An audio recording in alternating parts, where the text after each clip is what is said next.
Hello, everybody. Welcome back. It is Friday, June something or other. I don't even know what day it is. My gosh, after being away all last week and popping in here and there, just trying to get settled back in. Hey, welcome everybody to this week's edition. I'm Tim Golden, founder of Compliance Risk, here with our partner, Tim Schnurr and Jesse. And oh my gosh, we have 5,000 people on this call today. A lot of little boxes, Tim. A lot of little boxes here. So you got the big box right now, but like Hollywood squares, right? Like I don't even know which window to talk to at this point. Oh wait, hey! Now people just vanish. They just go away. Where'd Jesse go? Did we lose Jesse? No, I'm here. There he is. Oh my goodness. You're making good to have you back. Yeah, good to be back. Good to be back. So, yep, everybody, Tim Golden, founder of Compliance Risk and MSP Vital Tech Services. Let's just kind of go around the room, put the Hollywood squares up, and we'll be like, Jesse, you're on. Hey, everyone. Jesse Miller, Power PSA Consulting. I help MSPs build, scale, and repair their security programs for ultimate profit. Awesome. Thanks, Jesse. And, of course, Tim, like Team Tim. I want to cover the Ford Mesa trio here. Tim Schnurr, Ford Mesa, Zach, new to us, killing it in the sales department. Matt Fish, our founder, and CISO and all things product. Matt there. But yeah, excited for the show today, Tim. Insurance has been near and dear. I jump on as many Fifth Wall productions out there, so super excited to talk about kind of this evolving catalyst for cybersecurity. So great to have you. Why don't we the thing? Hey, wait a minute. Hey, welcome, Will. Say hello. Hey everyone, my name is Will Brooks. I am a solutions engineer, kind of the entry point for our MSP partners in our channel at FifthWall Solutions. FifthWall Solutions is we're a wholesaler, so we have access to over 40 carriers. All we do is cyber insurance. We don't touch any other lines of business. And that's because, to Tim Schnurr's point, it is changing almost daily. And it is not stagnant like the rest of the insurance industry. It feels like there's more cyber insurance news than anything else. There's more incidents than anything else. So it's pretty rapidly evolving. So we keep up on it and we try to help our partners understand it and help their clients out. Yeah. Follow Fifth Wall, get on there constantly and update every week, Will. So super excited to hear about it. We have a special guest as well, Rob Carselle, First Tracks Technology. Rob, if you want to say a quick hi, I know he has struggled in the past with cyber insurance and cyber insurance applications. So, representing the MSPs on this forum. First Tracks Technology, based out of Central Ohio, servicing customers from all over the United States. And on that journey where we've helped our customers become more insurable and also help fill out those insurance applications that we'll probably help to write somewhere along the way. But happy to be here. Awesome. Tim, why don't we... I got a question. I'm just going to shoot it right at Will. Okay. Early on here. So we were just talking about the changes, right, Will? So I think some of the changes I've noticed are the difference in applications from 2022 to 2023. Kind of, any kind of controls, tools that are required on these applications, in the last 6 months or year. And I know the list is just getting longer and longer. So what are your thoughts? Yeah, so a couple of things. First, Rob, just to comment real quick, we didn't help write those carrier apps because if we did, the questions would make a lot more sense. So I think on our end, Tim, something that a lot of our MSP partners get hung up on is they look at this laundry list of controls and they say, man, if my clients all implemented these, they would be rock star clients and I would be, I would only need to keep 4 of them on my books because they would pay my bills forever. And especially certain carrier apps, I'm not going to name any, but certain carrier apps are extremely, extremely comprehensive, like 12, 13, 14 pages, like they're long. And, you have MSPs filling them out and they're saying, hey, if I answer any of these wrong, or if I advise my client on them incorrectly and my client doesn't get coverage, now I look bad. This is on me now. Oh, you haven't been protecting me the right way, Mr. and Mrs. MSP, right? So you're afraid to answer the questions because then it's like, I don't know what's going to affect them. And that's part of the challenge is on those really comprehensive forms where there's a lot of questions, I would say the majority of those questions are all data collection right now. We like to say insurance is a baby. Cyber insurance is a baby. Most lines of insurance have been around for, well, a very, very long time, some decades, some centuries. And they have very in place underwriting guidelines and standards and all that kind of stuff. And what we are seeing in the cyberspace is you had these policies that they just started handing out like candy when cyber insurance first came on the scene.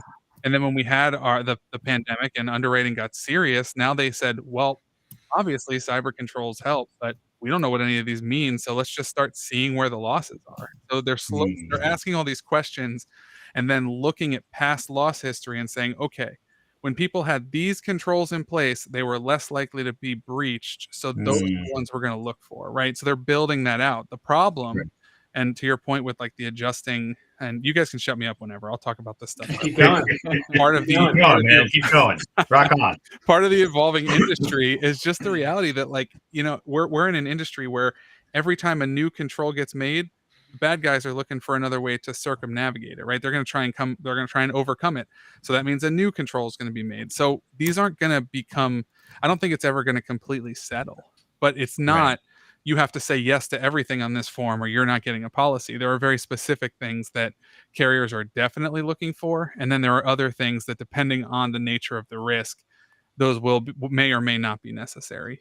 So let's go back to kind of baseline here, right? So we all, as MSPs, we've been seeing these security questionnaires come in, not from cyber insurance and whatnot across the industry, right? And I know I've seen them start to evolve over the last couple of years as well, right? And it sounds like, from what you're saying, is that you obviously see way more than we do, so that there's some trends in what they're asking now versus a year ago, 2 years ago, and so on and so forth. And some of those trends are, how are you handling data? Is that correct?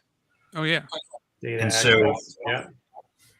So that's a really interesting point, right? So, because it kind of goes back to data flow diagrams. Like, do we even know where our data is, right? Not just for us as an MSP, but do our clients even know? Do they have a handle on that? And so, without getting too deep into the weeds on data, it sounds like that seems to be a big push currently.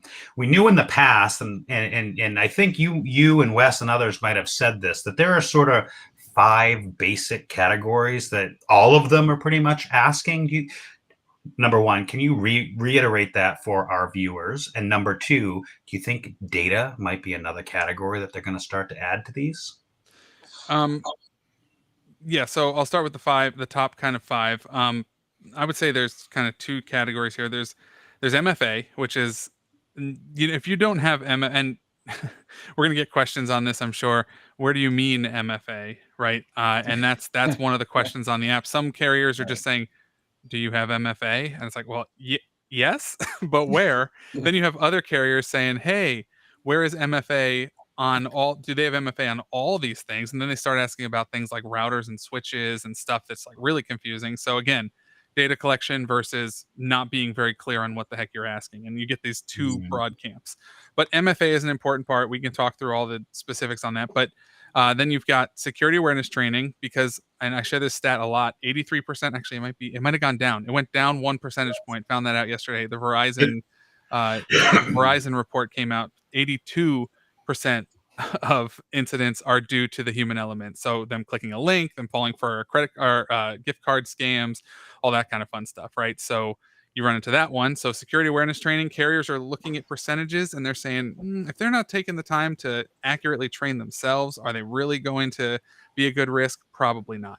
So that's a big one. Backup solutions. Now, depending on the size of the company, you could be looking at something like just segregated backups, so they're not on the network, which to some carriers, things like tapes are okay, which, who even uses those anymore, but still a thing, right? Oh, all right, Tim, there you go. So tapes. But then on the other hand, immutable backups, right? So once that backup is made, it cannot be altered. And that's a so it could vary. That's good. It could vary depending on the size of the business, the risk of the business, things like that. And then you have things like next gen antivirus they're still asking about. what is next gen AV? Like we hear that, like, is that like Norton versus Defender versus Huntress versus, I don't know, what is next gen AV? That one's always baffled me. Like, okay. I don't know. The MSP in the room could probably answer that one better than me. No, it's interesting, like how the industry, the insurance industry, like comes up with these random things like next gen AV. Like, Yep. Yeah. what? So Will, in the chat, we've been joking around. I don't know if you could see that, but I think we nailed the Family Feud on the side there. But before I was asking you, it seems like whitelisting, even vulnerability management, they're starting to get a little more specific and like add a couple more things to the list. I know you have the, what do you call it, the LODA, Lord of the Apps. Yep.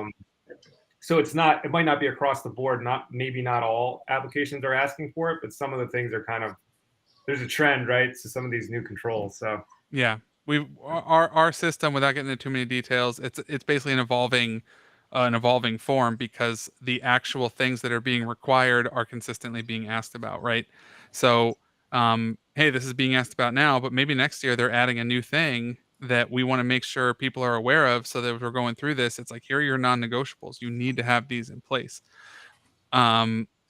So yeah, but patching solutions and vulnerability management is a weird one. And I don't know MSPs, if you're on the call, listening in, I mean, I'm sure at some point you've run into those external vulnerability scans that carriers are doing, where it's, they ping an IP address, or they ping a URL, and they find all these flags and issues, and they say, well, we're not taking on this risk because you have this port open or something like that. And there are certain ports that, they will not write a policy if that port's open. But there's other ones where that's where being able to talk to the carrier a little bit and say, hey, let's talk about what this is all about and what these are doing. So there is that, but being able to patch those vulnerabilities is huge. I mean, that's one of those non-negotiable things. If you can't patch, if your patching solution isn't, I mean, carriers are saying 30 days or less. I like to say MSPs try to do less than that. Come on, you can not 30 days, especially for critical patches, right? Mm-hmm. But at the same time, carriers are saying if you're not able to patch your critical and high security vulnerabilities within 30 days, we're not touching that risk. Interesting. But they're really looking at they're doing like an external scan, right? Like a almost uninvited scan, right? Like when they're looking at, they're not actually putting agents on machines and digging in, and not yet. Yeah, They will be. Yeah. Yeah. I'm curious, and I mean, Rob, maybe you can comment on this. I'm always curious with MSP. So I see two potential routes for, we call it continuous underwriting. We think it's going in that direction, where insurance forever has been based on a good faith contract. Oh, you have daytime running lights in your car. Oh, you have working airbags in your car. Oh, you have a security system. We're gonna take that into account when we're making the risk. Oh, you have MFA enabled. Oh, you have an EDR solution. Well, those things can be turned off in an instant. Right. So it's a totally different approach. So we wonder, we're thinking at some point that this active underwriting, continuous underwriting, where they're able to monitor to see if any of those controls have been turned off. Mm-hmm. And if so, the policy is now void. Now, obviously, this isn't entirely a thing yet. There are some companies that are starting to talk about it. Some are doing it in certain ways. But I'm curious. I'm thinking it's going to go one of two ways. Either an agent gets installed, which, I mean, as an MSP, I don't know how you feel about that, versus some kind of API call. And I'm not sure what's going to be the approach there, but I do see that coming, because it's a totally different beast from other types of insurance. It's just the good faith thing doesn't work. Well, so that big travel or like driver thing, right? Where like I actually got the Geico one, and I was just about to say, I'm the passenger, so I'm like reading my phone, and I got in trouble because like my phone was moving too much, like in the car, like texting and driving. Will, can we envision a world where FifthWall has the little black box that ties into the cybersecurity stack and is like, wait a minute, you turned off 2FA. Wait a minute, you're about to crash. Like, will FifthWall have something? Yeah, so yeah, is that Brandis? Am I saying that wrong? Brindis or Brindis. Yeah. So where's our little black box? You'll need the same thing for forklifts out in the warehouse. And there is some of that automation happening in other places where there is insurance risk and long established insurance policies and applications and renewals. But I'm with you guys that I think with cyber, there is a kind of a technological bent to it where it's easy to get some of these answers if you really develop an approach to it. So we as an MSP have come through a life cycle of maturity. We're not there yet. I mean, somebody said we're in the baby side of it. Yeah, call us first trimester, and we're even proud of what we're doing for customers. But insurance has brought us along a certain way. Certain controls have forced us to do certain things. But just having an approach where we started was, oh my gosh, you had an application and you want our input on it. Here's answer to question 3. And then it became CISSPs telling us, hey, be careful how you answer. You're assuming risk on behalf of your customer. So now we welcome and have the approach and say, hey, we're ready to talk to your insurance people. We've created a packet. We can show them the following telemetry. Let's take a proactive approach. And hey, maybe we'll renew at a discount. We'll get an aspirational goal at some point. Rob, I think that's a good way to approach it. Yeah. I've got a question for you, Rob. That conversation where you're trying to position yourself away from assuming risk, having that conversation with one of your clients can be pretty uncomfortable. Can you speak to that a little bit and what your process was like for that? Because I'm sure we have some MSPs that are watching, hearing that and thinking to themselves, I don't know how to approach that with some of my longtime clients. Well, I mean, I personally think, and we've taken an approach that's out of fashion for us, but that was a phase that we went through because it was kind of like we were trying to do the right thing and limit scope, limit exposure, we took that approach, but we came to the realization that we had tool sets available to us and we needed to do it to be a responsible partner. So we didn't have that conversation for long. And Zach, you hit it right on the head. We felt less than good. Is that a word? Yeah. Jesse would have rolled up on us and said, man, you're missing an opportunity perhaps from a revenue standpoint. You know me too well. I was like, that's a perfect time to pitch VCSO services. Yeah. You're handling the softball right now, Rob. And it sounds like it's, as you said, it's a major opportunity to have a very long conversation with each client. So go ahead, Jesse. Yeah. I was just going to say, we felt dumb saying it because we knew we were already doing some of the things that were right. So we were kind of speaking out of both sides of our MSP mouth by saying, we don't want to be, but we do this. We wake up every day worrying about reliable patching and, vulnerability assessment and so forth. So sorry, Jesse, go ahead.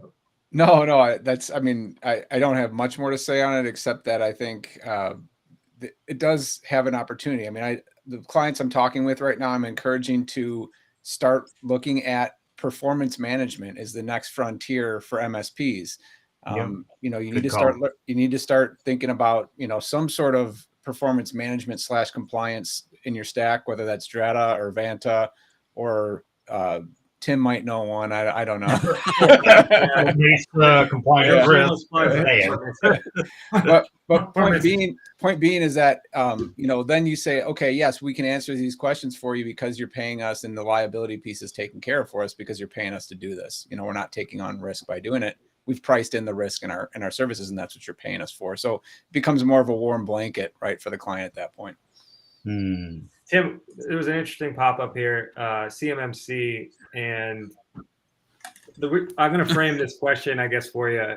And if Matt fell off because we have too many, Hollywood squares on here, but for a CISSP or a CISO, Matt's back. Yeah, hey Matt. Oh my gosh, really? Yeah. So, and Will just talked about continuous compliance, right? So, like, yes, talk about what a POAM is, right? And what happens when you tell the DoD, I'm going to do something, and then a year later you don't do it. Yeah. Right. Like, so it's a security plan. So it sounds like insurers are getting smart. They're talking to guys like you, and they're saying, hey, you can get credit for things you haven't done yet if you promise to do them on so-and-so dates. And then a year later, like, you guys just totally fell off the wagon. Yeah. So Wow, my thoughts on 800-171 for DoD, and as it relates to insurance, since that's what we're talking about here, Will might be better suited to answer that. But at least in my opinion, whether you're following 800-171, CMMC, or some specific prescribed compliance framework, insurance is important right out of the gate. Like, I don't care what framework. I don't care if you're a Johnny's lug nut. Like, us as MSPs need to be working with organizations like FifthWall to bring forward that cyber liability insurance to our customers, right? And we better damn well have it ourselves, because if we're not doing this on ourselves, we shouldn't even call ourselves a service provider, right? So my thoughts around CMMC 800-171 as put in the chat there. Yeah, that's probably a whole nother 6 weeks of webinars for us to discuss. Well, I had a specific insurance question about that. So I think, I've been through a lot of CMMC processes at this stage. Some organizations take it a little more seriously than others. Let's put it that way. Okay. So here's my question from an insurance perspective, right? Something bad happens, right? And the DoD comes calling, right? Like, everyone knows, right? You're not allowed to insure against criminal activity, right? You can't lie to the government, right? Intentionally say, I did this thing, right? You can't insure against that. That's fraud. That's fraud. But where is that line in that when is it considered an error, right? And is that something that's covered under a cyber policy? I'm curious. I don't know if I understand your question. You're asking if the security control, like, they lied saying that they were compliant and then they weren't? They thought they were, they misunderstood it, right? That's just like ignorance of the law is not considered, you can't escape that, right? It's still fraud, right? Yeah, I mean, I think insurance policies try to sugarcoat it a little bit and say, there's a difference. Fraud is intentional lying. Misrepresentation is accidental lying. So you misrepresented yourself. Yeah. But in both cases, I mean, if you're saying, hey, I have these security controls in place, and then forensics comes in to do their work because you were hit by a cyber attack, and they determine actually you didn't, and that's the reason this attack happened, there's a good chance you're going to see claim denials. I mean, that happened last summer with Travelers, where there was a company that said, hey, we have MFA. We use this one all the time because it's big, right? We have MFA, and then turns out they didn't. And it wasn't just not enabled at the time of the incident. It actually was never enabled. They just checked a box. And it just goes to show, are they reading the forms? Who knows, like, what's going on there? But then the carrier said, forensics ran their report and you didn't have MFA, so we're not covering this claim. And that's what I wanted to hear. So in answer to Joshua, I guess I would say you can't cyber insure your way out of NIST 800-171 and CMMC, guys. Right. Not that I'm accusing you, Joshua, of implying that, but that's important to note that there's things that cyber insurance is for, right? And there's things you can't insure against. You have to do the right stuff. Yeah, and just to clarify, cyber insurance is going to kick in the event of a cyber incident. It's not kicking in because you lied on your security controls. Also, one other thing that we get a lot is like, hey, you know what? I'm trying to get my client to this point of a framework and they need to have certain controls in place.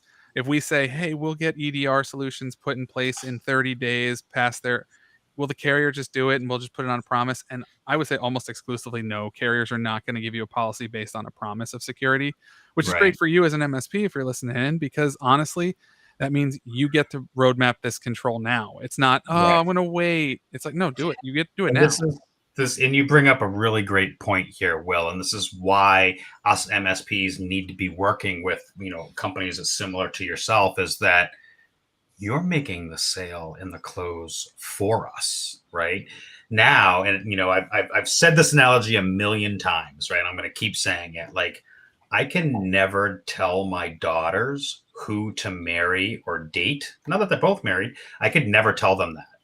But their best friend can, right? So when me as the MSP telling my client, you need 2FA, you need that, you need, and they're ignore. But now, Will, it's the insurance company coming in as the best friend saying, yeah, you got to do these things. So now it's not just Big Bad Tim anymore. It's, yeah, it's the best friend coming in. Yeah, And the best making- friend who's metaphorically burning your business down by painting a picture of all the scary things that can happen.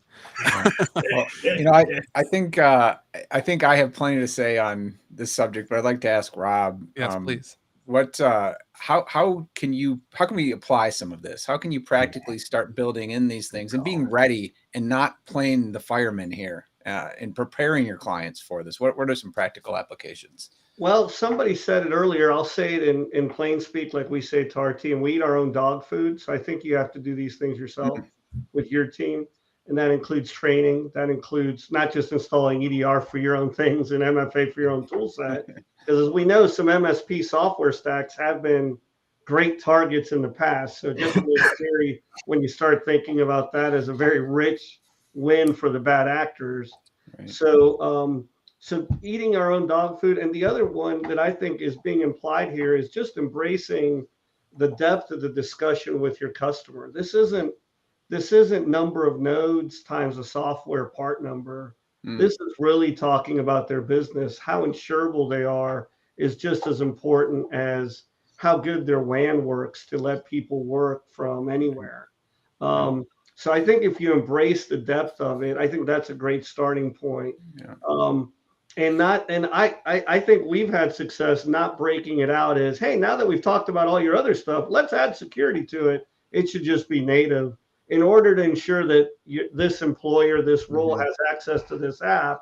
Here are the controls that they should go through. It should become more of an organic, natural sentence as to getting the delivery of IT done. Is where I think you can start seeing some wins for your customers. Yeah, I love that. Jesse, And Jesse likes what he's hearing. So yeah, I think Rob has talked to another MSP doctor such as yourself, Jesse. So he's not Bubba Watson. He hasn't never had a lesson. Like Well, I think Jesse and I have talked before, and I've always admitted that some of this has been the school of hard knocks, right? Yeah. And selling security as an add-on is where we came from. And I would defy to meet the people that didn't start there, right? If you go far enough in the IT chain, security felt like an add-on at some point. That's back when Tim was a young man. Exactly. I really liked when you said, and this sounds it sounds silly for me to say this, but when you said we're looking at how insurable you are from a cybersecurity perspective, and when you really break it down, like how safe is your data? How good are your practices? And if we were to say you're not insurable for fire safety, we would be looking at each other like, well, what do you mean? We would take that really seriously. And I think the way that you drew that out is a way that not enough of the market are thinking about it yet. We're thinking about it as this thing that's happening to the market, that's happening to us. But the reality is brick and mortar isn't necessarily the way we do business anymore. And we have far more surface area as businesses online where we could be vulnerable to cyber attacks. And I think MSPs that can start to grasp that and start to frame that out to their customers in the same way that Rob is are going to position themselves to be successful. Hey, Zach, I just wanted to jump in here because I love that analogy, the fire analogy specifically. You guys know that I hope everyone watching knows that insurance companies don't go inspect every box panel in a building, right, to find out if a building's going to burn down. They count on residential building inspectors being part of that equation, right? They count on local fire companies in the case of a public building or a local health office maintaining that fire certification, right? And we're sort of in the infancy of seeing that happen to our this managed services space as well. And it's an unstoppable force at this point that is something real that's coming. And MSPs that are preparing for that are going to be catching a whole lot of business, and MSPs that are unprepared for that are going to be edged out. Yeah, it's not good enough. It's not good enough to just do a good job anymore. You have to be able to prove it, right? And so that's it. And Will touched on it earlier where he said about continuous, that continuous underwriting, that continuous process. I don't know that we'll ever get there in every industry. I mean, you kind of trust that there's an eye wash station in the corner of the warehouse and fire extinguishers in every stairwell. But I think there's the IT equivalence of that. If there's a monthly report that really shows a test restore took place, or that a conference room or a tabletop exercise and incident response had visibility to the executive team, I think there's some repeatable dog food, if you will, that will definitely make the insurance team happier to take you on as risk. Yeah. Because Well, your intent has been to protect the environment. there was a time in those warehouses where there weren't eye wash stations, and there were enough incidents where there now are. So I mean, it's going in that direction for sure, and I like that point. You know, based on all that too. I mean, I just talking about how if you were to ask someone or tell someone, hey, you're not up to code with fire, they're like, okay, tell me what I need to do to get up to code with fire. Right. But people still kind of drag their heels when you tell them, hey, you're not up to code with good cybersecurity posture right now. And it's like, so I don't want to pay for it, right?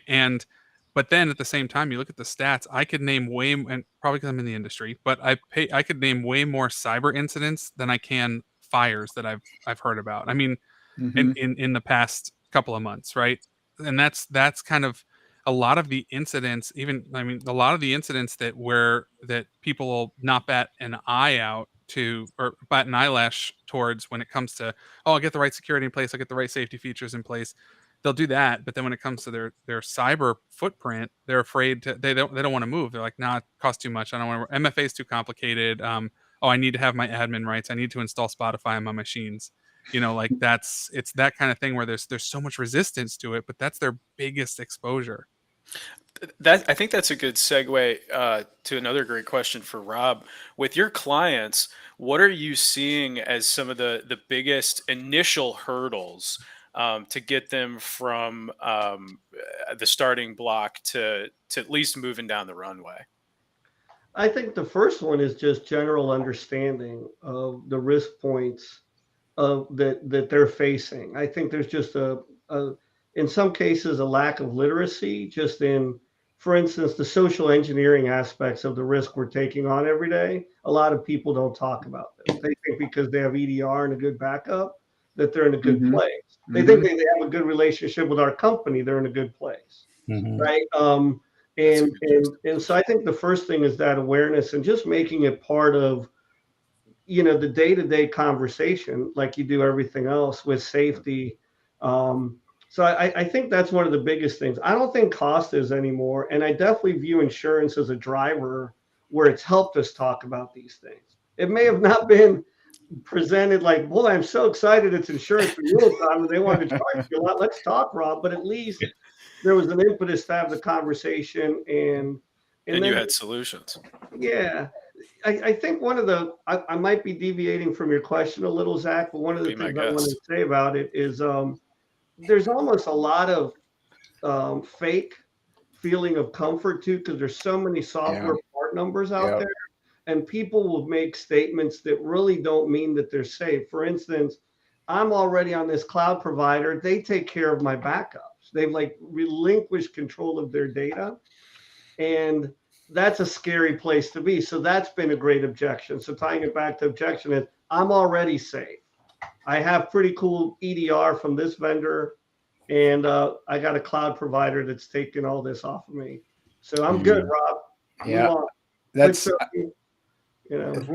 Rob, you're so right about that. And I just say, you know, it's anecdotally, but it comes from a career of, you know, over 15 years in managed services, is that there's so much assumption, and it really goes back to the age-old technique of active listening. That's what you're practicing doing with your clients. You have to, you need to give them a first qualitative and then quantitative risk metric through a risk assessment or some sort of other verification of controls, where you put up a big red 80% risk in their face and they can't ignore that. And you've protected yourself that way. And same thing with the risk, with the insurance, filling out those questionnaires. Wouldn't it be nice to have all these things in a platform or on a risk assessment that when we go out and fill out the risk assessment questionnaire, yep, we're doing that. No, we're doing that. We're very sure about it. It's a function of quality, right? Misconfiguration is still one of the biggest pieces that contributes to incidents. And how do we prevent misconfiguration on our insurance application is making sure we've delineated that out ahead of time. And so I Right. think that's a huge piece to it, and feeds into education and everything else. And so yeah, I think that you couldn't be more spot on with that. Mhm. Yeah, Yeah, two it things. keeps There's a us question up, there right? from It Josh keeps us- Stewart. This will be available on multiple forums, both the LinkedIn and YouTube as well. I think we have it streaming Yep. out there as well. Yeah. I think it's in Yep. like 7 different places, maybe 8 if Will added his Yeah. stream. So I have I've been streaming to my YouTube channel, but don't be a CISO. Yeah. Awesome. And the So other one there's is a couple Will- of good questions. Sorry, I was Yeah, gonna say one there's more, a couple Tim. of Well, good questions. before we miss it, and last time I think we were on I think we had Wes on I don't know, 6 months ago. He kept talking about like how early and how preemptive you have to be in this process. As you said, like Will said, you're not going to get credit if you promise it. So like it has to be in place on application date or whenever. I don't know the date. So like when they kick off, Will, but you got to be talking to FifthWall months, a couple months, at least 90 days in advance of, We always going through the process. we always tell agents, or not agents, MSPs, because to get in front of this before the agent does, because we need. I mean, like I said before, this is falling more under the banner of cybersecurity than it is traditional insurance, and because of that, you kind of need to take the reins on this. So know your. So I want to throw this out for the people listening in our audience, right? If you could just give us a quick yes or no, like how many of the people here, quick yes or no, actually track the renewal date of insurance policies for their clients? Go ahead and hit yes, no, type in yes, no, you do, you don't in chat, and we'll just keep moving on here, Will. I wish we had like the poll. the poll song from Who Wants to Be a Millionaire. But yeah, anyway, so I forget what I was talking. Oh, just get ahead of this, right? So we say, 60 to 90 days from renewal, integrate it into a QBR, have the conversations around the security control gaps that your clients might be dealing with when it comes to insurance, and educate yourself on what controls carriers are looking for this year, because that list is changing. It is growing. And so Wilson responded. Wilson works for FifthWall. That doesn't count. First Wilson would say yes. First Wilson would be That's yes. awesome. So we just say get ahead of it. We like to say we want to teach MSPs to be proactive around cyber insurance, because the sad fact and reality is that you're getting an application that a client got from their agent probably like 30 days before renewal, but the client forgot about it. So they get it to you 10 days before renewal or something. Then you fill it out, you rush to help them advise on it, whatever. They give it to the agent sends to the carrier says, oh, you need these things in place. So now you have 2 days to implement EDR on your clients and every endpoint for your client or something like that. Right. And it's just, it causes a lot of chaos. It causes a lot of stress. And if you can get ahead of this, you need to become kind of the face of this. Now, you can't advise on the insurance. You can't tell them the kind of coverage they should carry or the limits they should have. But what you can do is say, hey, look, these are the controls that are needed. So let's get you to a place where you're ready to go. So when renewals do happen, when it's time to get that policy, it's smooth. And that's saves you a lot of time, saves your client a lot of hassle, and it makes you look really good because now you help them with their insurance. It is an easy thing to walk up to a customer and just really elevate yourself as a trusted advisor and say, hey, 90 days from now, we got insurance renewals coming up, don't we?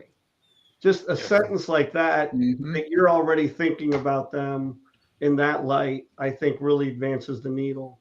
Versus, because that's not, there's a lot of companies that are selling you stuff at renewal time. But if you as an MSP are a trusted advisor and you're just helping them, I think that's a place where you can gain a little more credibility. You deserve to. I don't mean that you're selling there. I mean, that is a good partner. I could use some of those partners in other areas, right? So, I mean, I think you've achieved something if you can think that way. Yeah, and if you've baked it in to the process, and like I said, and you're running vCISO security reviews, doing the performance management, updating the risk assessment quarterly. Yeah, we got that insurance renewal coming up next quarter. We're good. Here's your answers. Right. Yeah. Are you going to go with insurance name here? Right. Again, right. Right. I mean, that's just a little question to talk to a business. There's a quick comment on here. I'll let our listeners read it, but I won't read it. Brad is actually using the Fort Mesa platform. He did a press release recently, just trying to make his customers more insurables, right? So he's using compliance frameworks to drive the conversation and get out early in front of it. So, but yeah. No vendor bashing here. We're salespeople of vendors. But Tim, did you have another one? I had a question for Will in terms of limits, right? Because it's not Good one. just simply, it's simply from what I've heard Will say before, it's not about like just getting a policy, right? Like you can get a policy like, Tommy Boy, right? Like I'll mark a guarantee, but or you can get real like strong something with teeth in it that's actually going to pay out. Tim, you just like my memes. That's what I'm Yeah. hearing. Love memes. I love them. Yeah, so we can talk about that real quick. So there's a whole bunch of different types of coverage out there. We just like to say not all coverage is created equal. I mean, just think about it with anything, right? You have experts in certain things. It's the same thing as an MSP. You wouldn't expect your client to. I mean, okay, some clients do force the a la carte security thing, but most MSPs say, look, we hate this. The a la carte thing is basically saying to the client, oh yeah, you can choose whatever security you want that you think you best need, right? And from the security advisor perspective, that's clearly not the right approach, right? I mean, they're going to pick the stuff that they've heard of and the stuff that isn't annoying to them. And so it's the same thing with cyber insurance. Is their first thought is when there's an incident, they're coming to their MSP saying, hey, how fast can you get me back up online? And that's all they're thinking about.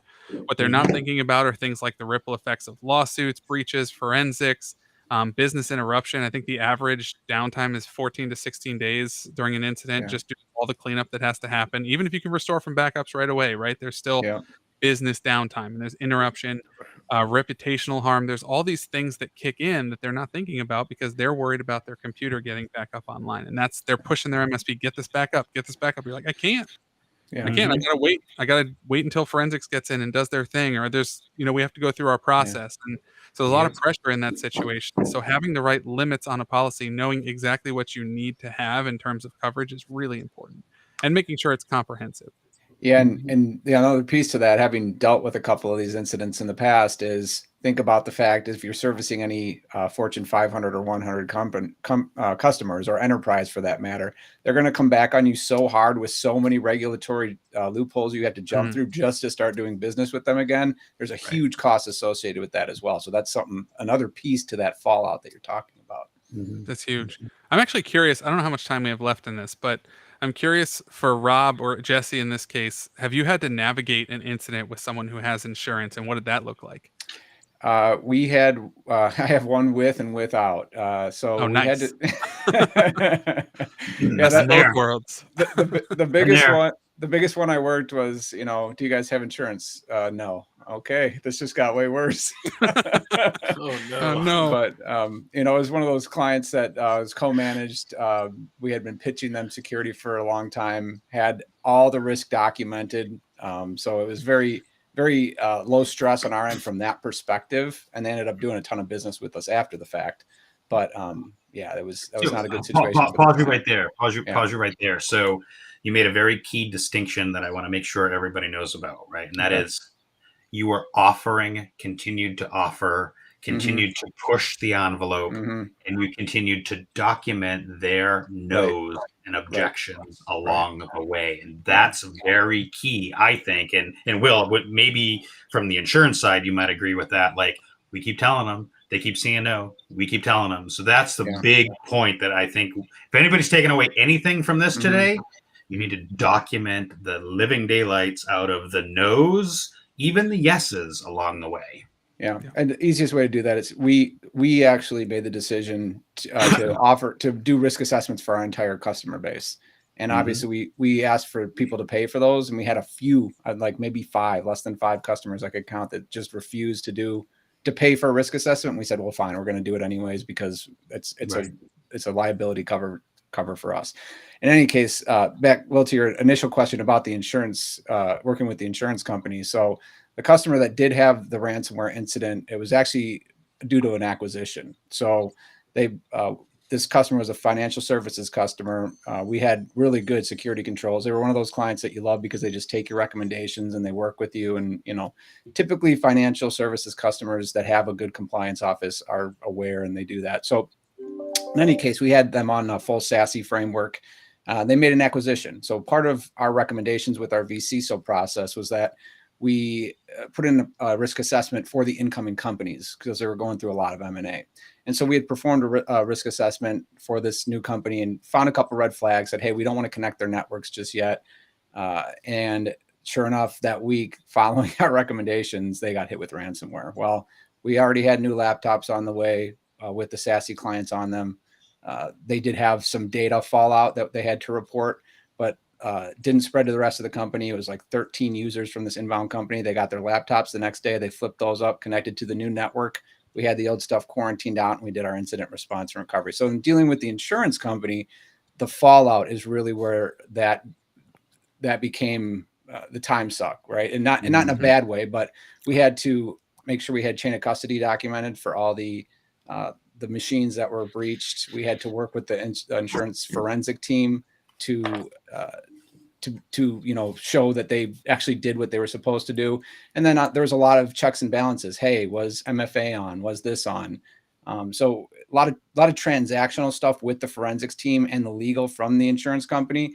But we as an MSP, because we were offering the full security package, the vCISO services, the advisory stuff, it was all things that were included. So it's low stress on the client and it's low stress on us because this is what we're getting paid to do and we're happy to do it. So hopefully that answers your question. No, that's awesome. I heard, and there's two things I heard that I find really, you know, it's so true. But you said for the people who didn't have an insurance policy, as soon as you fix the issue, oh, now they jump and they get all the security controls that they need in place. Well, yeah, of course we'll do this. Great. That sounds like a great idea. It's like too little, too late, buddy. I mean, we'll still do it. But, and then on the other side, I thought it was really neat that you were able to come in and there's that piece where, and this is where the MSPs can be really successful, is to come in and say, we're looking at what's going on.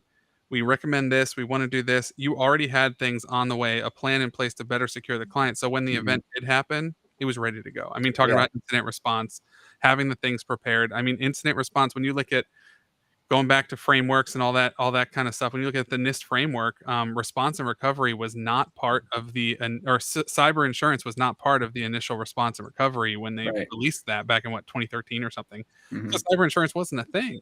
I bet if they were to do it now, it'd be on there because it's a really important component. And so it's just to be aware of that and building that into the IR and how to deal with that, because insurance carriers can be a little annoying and complicated. So. Yeah, I just updated my standard template to include some additional stuff for that. So it's funny that you mentioned that.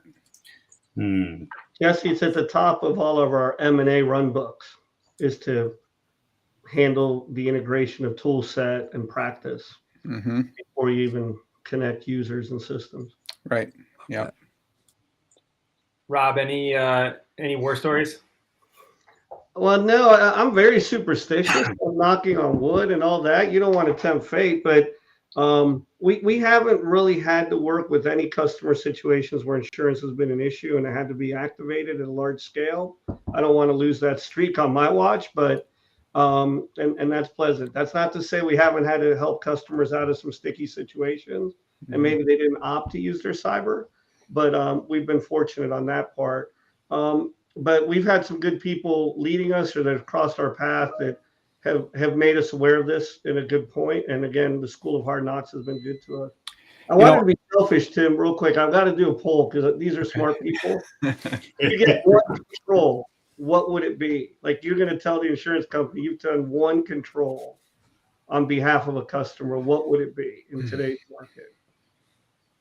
And I don't know. I'm just enterprise browser. Electricity. You pull the plug.